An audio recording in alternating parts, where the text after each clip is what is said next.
Kembali lagi di channel Harian Filosofia.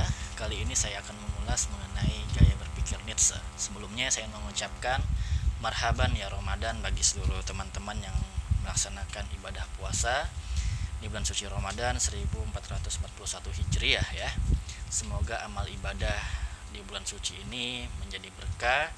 Semoga harapan-harapan kita di bulan yang suci ini bisa diijabah oleh Allah SWT, dan juga mudah-mudahan negara kita ini juga dan seluruh dunia bisa terlepas dari wabah COVID-19 ya. Amin ya rabbal alamin. Nah, sedikit tentang gaya berpikir Nietzsche. Mungkin teman-teman juga sudah membahas mengenai Nietzsche ya, dalam sudut pandang historitas mungkin, atau dalam sudut pandang biografinya juga, setelah membaca jurnal-jurnal mengenai Nietzsche, dan juga telah menonton video-video dari berbagai pegiat filsafat mengenai gaya pemikiran Nietzsche. Nah, pada kesempatan ini saya tidak akan mengulas bagaimana gaya berpikir Nietzsche dalam bidang eksistensialisme ya, dan juga pada ranah aksiologisnya. Memang Nietzsche dikenal sebagai seorang filsuf yang membahas mengenai sebuah doktrin etika dan juga ontologis di dalam eksistensialisme manusia. Nah, bahwa saya ingin membahas Nietzsche, walaupun Nietzsche tidak pernah menulis hal yang paling sistematis di dalam sebuah filsafat. Nietzsche tidak pernah menulis mengenai epistemologi, bahkan Russell juga pernah mengatakan bahwa Nietzsche memang tidak pernah menuliskan karya atau misalnya fokus pada wilayah epistemologis. Memang minat Nietzsche terhadap filsafat pada teks-teks seni dan juga kebudayaan klasik. Untuk itu Nietzsche memulai karirnya sebagai seorang guru besar di bidang filologi klasik di University of Basel, seperti itu ya. Cuman ada yang menarik untuk kita kaji pada kesempatan kali ini mengenai gaya pemikiran Nietzsche. Ada dua terminologi besar dalam filsafat yang berkembang di abad 19 atau di abad kontemporer sekarang ini ya, seperti itu. Di dalam filsafat pasca Renaissance, memang tema yang paling menarik untuk dikaji adalah mengenai sebuah kebenaran dan juga pengetahuan, kognisi. Bagaimana pasca revolusi industri manusia mencoba bangkit dengan kekuatan pengetahuan dan juga otoritas kebenaran.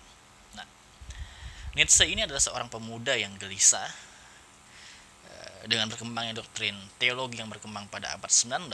Bagaimana teologi itu memenjarakan diri manusia ya. Bagaimana teologi itu membuat manusia menjadi lemah, kata Nietzsche. Akhirnya Nietzsche mencoba melakukan sebuah analisis dan studi yang kritis ya, untuk bagaimana membangkitkan manusia agar terhindar dari doktrin-doktrin teologi yang membuat dirinya menjadi lemah dan tak berdaya, kata Nietzsche. Jadi memang bahwa kebenaran dan juga pengetahuan menjadi momok yang sangat menakutkan di kalangan teologi, karena bahwa khawatirnya akan meruntuhkan doktrin-doktrin dan otoritatif dari pemikiran-pemikiran teologis. Akhirnya Nietzsche mencoba mencari cara bagaimana agar manusia itu kembali kepada fitrahnya yang paling utama adalah kebebasan, freedom ya. Tapi sayangnya bahwa Nietzsche tidak membangun sistematika filsafatnya ya. Kritik-kritik Nietzsche mungkin sangat menarik ya. Tetapi bahwa sebagai seorang pembelajar filsafat, kita juga butuh sistematika. Bagaimana dia membangun kerangka berpikirnya, kemudian bagaimana dia juga mendefinisikan tentang kebenaran, dan juga bagaimana dia membangun sebuah kognitivisme di dalam dirinya, dalam dalam gaya filsafat Nietzsche, seperti itu. Nietzsche mengatakan bahwa kebenaran itu is not being ya. Kebenaran itu tidak ada. Jadi meja, laptop misalnya, apapun di sekeliling kita itulah hal-hal yang esensial, hal-hal yang tidak eksis ya, seperti itu. Kebenaran itu tidak ada, kata Nietzsche. Ya. Maksudnya bahwa kebenaran inilah kebenaran absolutisme ya menurut Nietzsche, bahwa realitas ini bukan kebenaran absolutisme menurut Nietzsche. Yang absolut, yang being itu adalah manusia menurut Nietzsche. Makanya Nietzsche fokus kepada filsafat manusia atau filsafat eksistensialisme seperti itu, yang bertumpu kepada manusia. Nah, eksistensialisme Nietzsche tidak bertumpu kepada hal-hal yang spekulatif seperti Tuhan, ya seperti itu. Tetapi filsafat Nietzsche ingin membangun kerangka etik di dalam diri manusia, bahwa seluruh eksistensi jagat raya ini berpusat kepada manusia. Ini menarik. Nah, apakah benar memang bahwa kebenaran itu tidak ada? Atau jangan-jangan kebenaran di menurut Nietzsche bahwa itu adalah juga kebenaran yang tidak absolutisme, seperti itu ya, karena manusia bisa berubah-ubah. Nah, tetapi Nietzsche meletakkan absolutisme, sebuah kebenaran itu bukan dalam sebuah bentuk realitas ya, tetapi bahwa kebenaran absolutisme itu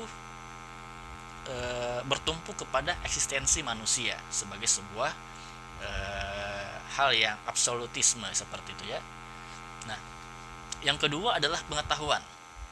Nanti saya akan melihatkan korelasi antara kebenaran dan pengetahuan dari gaya berpikir Nietzsche, baru kita melakukan sebuah analisis kritis terhadap gaya pikiran Nietzsche.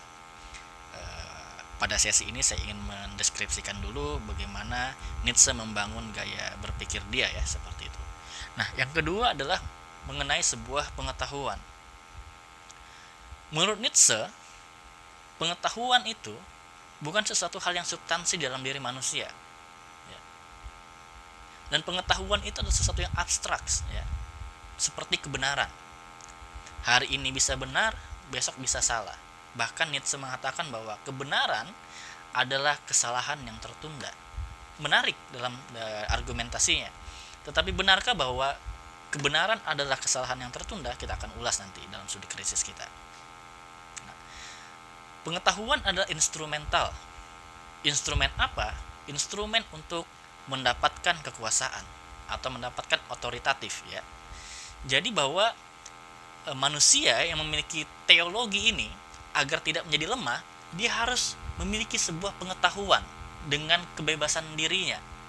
Tapi sayangnya bahwa manusia yang bebas tadi telah memiliki sebuah pengetahuan, akhirnya pengetahuan ini hanya untuk kekuasaan, ya, hanya untuk kekuatan, will to the power, ya. Ya mirip-mirip dengan ciri berpikirnya atau gaya berpikirnya Michael Foucault, ya. Ya walaupun kita pahami bahwa memang Foucault juga terinspirasi dari Nietzsche seperti itu. Nah, jadi kita bisa melacak bagaimana Nietzsche ingin membangun sebuah kerangka kognitif tetapi tidak bersandar kepada sistematika epistemologis yang tadi saya sebutkan di awal. Sebagai seorang pembaca teks filsafat dan juga mungkin kita sering berdiskusi tentang filsafat, kita gelisah ya. Kita gelisah secara filosofis. Kenapa sih Nietzsche membangun sebuah gagasan kebenaran tapi dia tidak membangun sistematika epistemologisnya? Saya ingin masuk kepada studi kritis kita terhadap gaya pemikiran Nietzsche. Pertama, jika kebenaran tidak ada, is not being, dan kebenaran itu hanya bertumpu kepada manusia, bahwa manusia adalah absolutisme, bahwa benarkah bahwa manusia ini adalah absolutisme? Absolutisme sebagai sebuah manusia, it's okay bahwa kita memang memiliki sebuah karakteristik sebagai manusia, human. Tetapi bahwa manusia juga memiliki sebuah hal yang paling inti dalam dirinya juga adalah sebuah kerangka rasionalitas ya. Tergantung apa yang dia serap, tergantung apa yang dia cerap, berbagai macam kumpulan informasi yang menjadi pandangan dunianya, kemudian menjadi sebuah ideologi. Nah, ideologi dalam diri manusia juga bisa berubah-ubah tergantung bagaimana dia melihat dunia ini ya, seperti itu. Artinya apa? Artinya juga manusia tidak memiliki absolutisme sebenarnya, kalau kita mau berbicara realnya seperti itu. Tetapi bahwa kita ingin membangun sebuah sistematika bahwa manusia bisa saja absolutisme, tetapi dia memiliki sebuah instrumental epistemologis untuk sampai kepada hakikat kebenaran. Ya, seperti itu. Nah, tetapi Nietzsche menafikan ada instrumen epistemologis, ada indrawi manusia, ada rasionalitas manusia, tetapi dia hanya bertumpu kepada hal yang paling dalam diri manusia, yaitu kehendak. Ya. Jadi eksistensi manusia itu bertumpu kepada kehendak yang ada di dalam diri manusia. Kehendak apa? Kehendak untuk berkuasa. Ya. Sama dengan inspirasi Nietzsche, Schopenhauer ya, yang juga mengatakan bahwa eksistensi manusia ini hanya untuk bertahan hidup. Ya, beda-beda sedikit dengan Nietzsche. Kalau dia kehendak untuk bertahan hidup, sedangkan Nietzsche kehendak untuk berkuasa. Nah, jadi kita bisa melihat bagaimana absolutisme manusia itu sebenarnya juga bergantung kepada instrumen epistemologi manusia. Ya, dia punya mata, dia bisa melihat berbagai macam realitas di dalam dunia ini. Kalau Nietzsche mengatakan bahwa realitas ini tidak ada, terus bagaimana orang bisa memiliki sebuah pengetahuan? Padahal pengetahuan dalam sistematika epistemologi pasti bersandar kepada hal yang ilmiah sebagai sebuah sumber pengetahuan. Ya. Kalau Nietzsche menafikan bahwa realitas ini tidak ada, berarti dia menafikan sumber pengetahuan. Nanti kita bertanya, dari mana pengetahuan yang dibangun oleh Nietzsche? Katanya Nietzsche anti terhadap teologis. Terus dari mana pengetahuan kalau kalau kita menafikan realitas sebagai sesuatu yang is not being, yang tidak ada, seperti itu. Mungkin Nietzsche membangun kerangka pengetahuannya bisa saja seperti Immanuel Kant, ya, bahwa pengetahuan itu ya das Ding an sich, pada dirinya, ya, atau imperatif kategori, pengetahuan itu sudah ada dalam diri manusia ketika dia sejak lahir, seperti itu ya, hanya berbentuk seperti kategori ya, seperti itu. Bisa jadi seperti itu. Tetapi Nietzsche juga menolak Immanuel Kant dalam berbagai macam pikiran-pikirannya ya mengenai sebuah pengetahuan. Nah, jadi kita bisa melihat dan melacak sebenarnya seperti apa yang ingin dibangun kerangka berpikir oleh Nietzsche ya, seperti itu. Dari mana pengetahuan ini kalau nggak ada sumber ilmiahnya? Padahal filsafat di abad kontemporer itu selalu berbicara experiments sebagai sebuah dasar bagaimana kita sebagai manusia memiliki sebuah pandangan terhadap dunia atau ideologi. Sayangnya bahwa Nietzsche menjadikan pengetahuan hanya sebatas instrumental manusia hanya untuk memiliki sebuah kekuasaan. Jadi wajar saja kalau pendidikan hari ini orang sekolah sampai doktoral, tetapi gelar akademiknya hanya digunakan sebagai batu loncatan untuk memiliki sebuah kekuasaan ya, seperti itu. Banyak terjadi. Kita tidak bisa menafikan itu ya. Wallahualam kita bisa lolos dari itu yang punya gelar akademik yang sampai mungkin gelar profesor misalnya, seperti itu. Atau misalnya ada seorang intelektualisme yang mungkin berselingkuh dengan kekuasaan, seperti itu. Ya banyak juga terjadi seperti itu. Nah, bahwa kebenaran dan pengetahuan yang dibangun oleh Nietzsche dalam sudut pandang epistemologi, menurut saya bahwa Nietzsche adalah tragedi dalam epistemologis. Maka untuk itu kita harus melihat bagaimana sistematika Nietzsche dalam membangun sebuah gagasan dalam filsafat. Bukan saja Nietzsche, tetapi semua filsafat, semua filsuf, kita harus melihat bagaimana dia membangun sistematika gaya berpikirnya atau membangun konsep pikiran-pikirannya, akhirnya agar kita bisa menemukan apa yang dia maksud mengenai sesuatu tersebut ya, seperti itu. Bedanya Nietzsche dengan epistemologi yang dibangun oleh filosof-filosof Islam, bahwa memang benar bahwa hal yang paling dalam diri manusia adalah fitrah. Apa yang dimaksud Nietzsche mengenai kehendak dalam Islam disebut sebagai fitrah ya. Tetapi bahwa fitrah tidak hanya bertumpu kepada kehendak untuk berkuasa.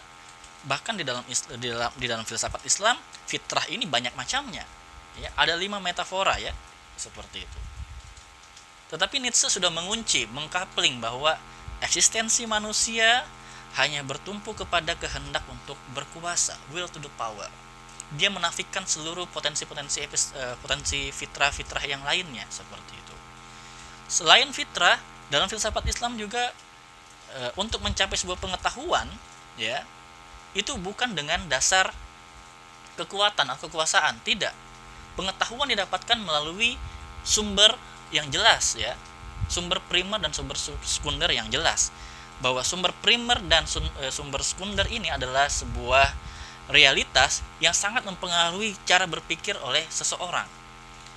Apa yang dicerap oleh manusia dengan sumber pengetahuan, dengan realitas, itu bisa menjadi sebuah kerangka pengetahuan dalam diri manusia. Pengetahuan dalam diri manusia bisa sampai kepada kebenaran yang relatif, bisa sampai kebenaran yang absolut seperti itu. Itu dalam sebuah sudut pandang epistemologi yang dibangun dalam filsafat Islam seperti itu. Selain fitrah, ada epistemologi secara indrawi dan juga ada kerangka rasionalitasnya seperti itu. Tapi Nietzsche tidak membangun kerangka epistemologisnya ya, dari indrawi dan juga sampai puncak rasionalitas. Bahkan pengetahuan ini didapatkan bukan dari realitas, tetapi dari kekuasaan, dari kekuatan seperti itu. Atau bahkan mungkin Nietzsche sudah memahami bahwa pengetahuan ini sudah ada sejak lahir ya, seperti itu ya. Mungkin seperti René Descartes ya, innate idea seperti itu, pengetahuan yang sudah ada, cogito ergo sum ya. Nah, jadi bahwa pengetahuan yang diselingkuhkan dengan kekuasaan, akhirnya manusia berlomba-lomba untuk berkuasa agar dia mendapatkan pengetahuan ya. Jadi kita sebagai seorang yang lemah, menurut Nietzsche ini dimusnahkan saja. Dunia ini bukan untuk orang-orang lemah, kata Nietzsche. Dunia ini milik orang-orang yang memiliki sebuah kekuasaan. Bisa kita bayangkan ya, bahwa pengetahuan untuk sebuah kekuasaan. Akhirnya kalau orang-orang lemah seperti saya, mungkin untuk mendapatkan pengetahuan saya harus seperti Marx dulu. Saya harus menjadi buruh dulu. Ketika saya menjadi buruh, kemudian saya mendapatkan gaji saya sisihkan untuk mendapatkan pengetahuan. Akhirnya industrialisme kita semakin menjamur, industrialisme kita meruntuhkan kognitivisme dalam manusia, dan industrialisme akhirnya menjadi juara, menjadi sebuah kekuasaan seperti itu. Akhirnya pengetahuan hanya sebatas instrumen, dan kebenaran tidak absolut, dan kebenaran hanya absolut pada diri manusia yang berkuasa. Kurang lebih seperti itu saja yang ingin saya sampaikan. Mudah-mudahan saya bisa menjelaskan Nietzsche dengan kerangka eksistensialismenya dan juga aksiologisnya di video-video saya yang selanjutnya ya. Terima kasih teman-teman sudah stay untuk menonton video ini. Jika teman-teman memiliki sebuah kritisisme terhadap apa yang saya sampaikan, silakan di kolom komentar disampaikan. Bila juga ada teman-teman pertanyaan-pertanyaan, silakan di kolom komentar. Kita bisa berdiskusi panjang mengenai gaya pemikiran Nietzsche, dan saya tidak tertutup terhadap sebuah kritik. Mungkin ada yang salah saya sampaikan, tidak sesuai dengan apa yang teman-teman baca terhadap Nietzsche, silakan beri gambaran, silakan beri tanggapannya ya. Terima kasih. Bila taufiq wal hidayah. Assalamualaikum warahmatullahi wabarakatuh. Jangan lupa jika teman-teman merasa channel ini bermanfaat, silakan subscribe ya di Harian Filosofia. Terima kasih.